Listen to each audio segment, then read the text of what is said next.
जवळपास आत्ताच 200च्या वर बैलजोड्या इथे येऊन म्हणजे आलेल्या आहेत. 4 दिवसापूर्वीपासूनच बैलजोड्या येण्यास सुरुवात झाली.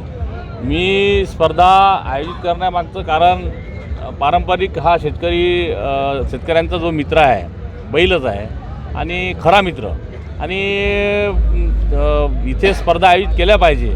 आता कुस्तीची स्पर्धा आहे 15 आणि 16ला, ती पण स्पर्धा आयोजित केलेली आहे आणि मातीशी जुळणारा खेळ हे आहे, स्पर्धा आहे.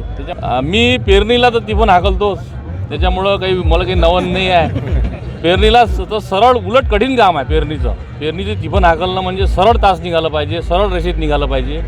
आणि त्याच्यापेक्षा हे कठीण म्हणजे जरी असलं वाटत असलं बसताना, परंतु त्याच्यापेक्षा कठीण नाही आहे. परंतु जोखमीचा खेळ होता, जोखमीचा खेळ आहे, पण आपण शेतकऱ्याचेच पुत्र आहोत, त्याच्यामुळे आपल्याला माहीत आहे काय होणार आहे.